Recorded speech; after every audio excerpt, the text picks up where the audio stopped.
अगर आपने ये वाली क्लास देख ली ना तो मैं यकीनन कह सकती हूँ कि आप अपना अच्छा मेकअप खुद कर पाओ। जो प्रोफेशनल क्लासेस होती है ना, मैं उनके टिप्स आपके साथ शेयर करूंगी एज अ बिगिनर, आप सीख सकें ताकि बहुत अच्छा वाला मेकअप। अस्सलाम वालेकुम जी, आई होप आप सब बिल्कुल ठीक ठाक होंगे। तो इतने ज़्यादा मैसेजेस आते हैं कि आप ही स्टेप बाय स्टेप मेकअप बता दें, मेकअप कैसे करना है बता दें, समझा दें, सिखा दें।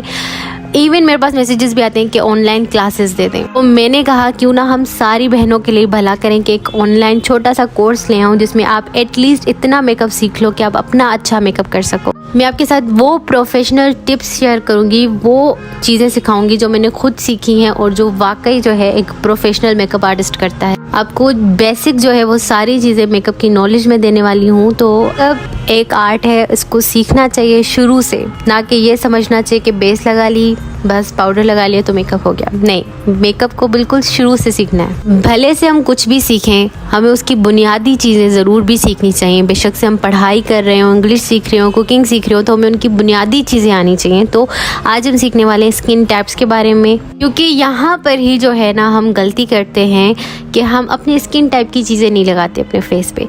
हम कोई और चीज़ें लगाते हैं, तभी कहते हैं हमारा मेकअप काला हो गया, मेकअप फट गया, मेकअप खरेकी हो गया, पेची हो गया। ये सारे मसले जो आते हैं ना यहीं से शुरू होते हैं और यहीं पर ही हम जो है ना इग्नोर करते हैं। हो सकता है आपने स्किन टाइप सुना और आप वीडियो छोड़ दो, लेकिन नहीं, ये एक ऐसी प्रोफेशनल क्लास है जो कि आपने लाजमी जो है ना पूरी मुकम्मल देखनी। अगर आपको ये वाली नॉलेज हो गई ना तो आप इजीली मेकअप कर पाओगे, एटलीस्ट अपना तो सही। तो अभी आप ये भी सवाल करोगे कि दीदी आप ही स्किन टाइप को कैसे जाने, स्किन टाइप हमारी कैसी है, कैसे पता चलेगा।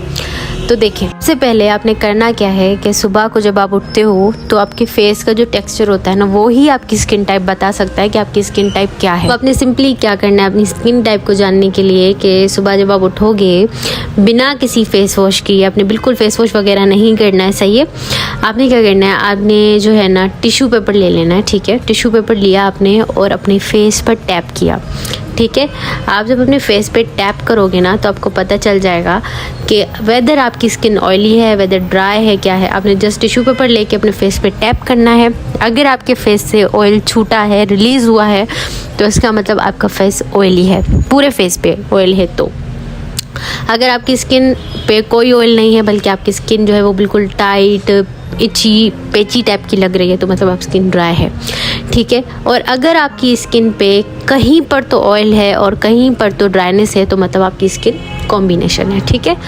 और अगर आपकी स्किन पे कहीं पर भी ना ऑयल है ना ड्राइनेस है, बिल्कुल नॉर्मल है, ना तो उस पर कोई ऑयल है ना ही कोई उस पर ड्राइनेस है, तो वो नॉर्मल स्किन टाइप है, ठीक है। ऑयली स्किन वालों की क्या निशानी है कि उनके फेस पर ऑयल भी होता है और दूसरा उनके ओपन पोर्स का काफ़ी इशू रहता है फेस पे से। ये ओपन पोर्स बहुत ज़्यादा उनके होते हैं और जिससे हर वक्त जो है वो ऑयल रिलीज़ हो रहा होता है, ठीक है। उसके बाद कॉम्बिनेशन स्किन जो होती है ना, वो ड्राई स्किन और ऑयली स्किन का बच्चा होती है। ये इन दोनों में से निकला। दरअसल होता कुछ इस तरह से कि आपकी स्किन जो है ना वो सीज़न पे भी चल रही होती है कि कभी ड्राई, कभी ऑयली, कभी ऑयली, कभी ड्राई, कभी पूरा फेस जो है वो ड्राई है लेकिन टी जोन जो एरिया है, टी, वो हमारा ऑयली है। कभी टी जोन ड्राई है, ज़्यादातर टी जोन ऑयली होता है, बाकी ड्राई होता है। अब टी जोन क्या होता है वो मैं आपको समझा देती हूँ कि टी जोन जो है ना हमारे फेस में इस तरह से, ये जो है ना फोरहेड से लेके नोज से लेके चिन तक जो है एरिया हमारा टी जोन होता है। मैंने साथ ये पिक्चर आपको दिखाई ताकि आपको समझ में आ जाए कि टी जोन क्या होता है, क्योंकि बहुत सारे लोग बोलते हैं ना टी जोन, तो बहुत सारी लड़कियों को समझ नहीं आता कि टी जोन होता क्या है। जो टी बना हुआ है ना, ये ज़्यादातर कॉम्बिनेशन स्किन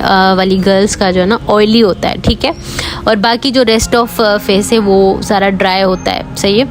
उसके बाद सेंसिटिव स्किन की बारी है। तो सेंसिटिव स्किन जो है ना कोई भी चीज़ उनको सूट नहीं करती। मिसाल के तौर पे अब मैं ये करायलोन ट्यूबमेंट स्टिक लगा रही हूँ, अगर मैं कोशिश करूँगी किसी और बेस पे शिफ्ट करने के लिए, तो मैं जैसे ही अप्लाई करूँगी मुझे या तो पिंपल निकल आएंगे, रैशेज़ हो जाएंगे, रेडनेस हो जाएगी। तो सेंसिटिव स्किन को आप इस तरह से पहचान सकते हो कि उनको कोई चीज़ सूट नहीं करती, बहुत ही कम चीज़ें सूट करती हैं। उसके बाद नॉर्मल स्किन की बारी मैंने आपको बता दिया कि इनकी स्किन ना तो ड्राई होती है ना ऑयली होती है, बिल्कुल नॉर्मल चल रही होती है और कोई भी चीज़ जो है फेस पे इनको सूट कर जाती है। ये आराम से जो है ना कोई भी चीज़ लगा सकते हैं, इनकी स्किन बड़ी अच्छी होती है और ये बहुत ही रेयर स्किन होती है, क्योंकि ऐसी कोई स्किन होती ही नहीं है। ज़्यादातर बेबी स्किन ही हो सकती है कि जिसमें ना ड्राइनेस हो ना ऑयलीनेस हो, तो इस तरह से, ठीक है ना। तो ये जी हमारे स्किन टाइप्स थे। ये वो चीज़ है जो हम लोग करते ही नहीं हैं, जो कि बहुत ज़रूरी है।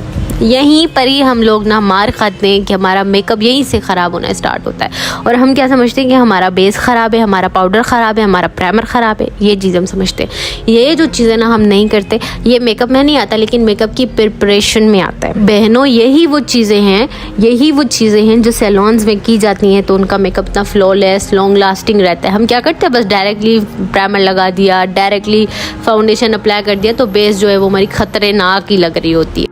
तो ये जो सी है ना, इसका मतलब है क्लिनजिंग। अब बहुत सारी लड़कियां बोलेंगी बहन हम इतना सामान कहाँ से लाएं, हम क्या करें, हम बिगिनर हैं, हमारे पास इतना नहीं है। तो देखिए ये वो चीज़ें हैं जो आपके घर में भी मौजूद हैं, आप इनको खुद बना के लगा सकती हैं। ठीक है, उसके बाद है जी टोनिंग बहुत ज़रूरी है। ये जो हमारे पोर्स होते हैं ना फेस पे, इनको श्रिंक करने के लिए टोनर बहुत ज़्यादा ज़रूरी होता है। उसके बाद जी मॉइस्चराइजिंग की बारी है, जो कि हम बिल्कुल नहीं करते, समझते हैं ये सीज़न में होता है, गर्मियों में तो नहीं करना होता, सर्दियों में करना होता है। तो ये जो हमारे दिमाग में बातें पता नहीं कहाँ से आई हैं ना, तो उनको आप निकालें और इस चीज़ को आप एक्सेप्ट करें कि सारी चीज़ें हमने करनी है, देन ही हमारा मेकअप फ्लॉलेस बनेगा। उसके बाद जो है ना फेस स्क्रब, ठीक है, और फेस पैक, ये ज़रूरी है लेकिन ये होता नहीं है। मिसाल के तौर पे आप किसी ब्राइड का मेकअप कर रहे हो तो फ़ौरन आप नहीं लगा सकते उसको, लेकिन एक रात पहले आप ये प्रिपरेशन करो कि फेस पैक भी लगा लो, स्क्रब भी कर लो, ठीक है ना। तो ये बहुत ज़रूरी है क्योंकि आपकी स्किन को ये नीट करता है और आपकी मेकअप के लिए फेस को रेडी करता है। जो क्लिनजिंग है ना, क्लिनजिंग आप कोई वाइप्स ले लो, ठीक है, वाइप्स बहुत ही ऑन द स्पॉट इमरजेंसी में यही चीज़ करें कि आपका क्लाइंट है, आपका कस्टमर आया तो आपने सिंपली उसके फेस पे वाइप्स लगा देने। वाइप्स मिलते हैं रिवाज यूके के, ग्लैमरस फेस के, गार्नियर के, बेबी वाइप्स ले लें, न्यूट्रीजेना के मिलते हैं, आपके पास जो भी है वो आप ले लें वाइप्स, ठीक है, और फेस क्लीन कर लें। उसके बाद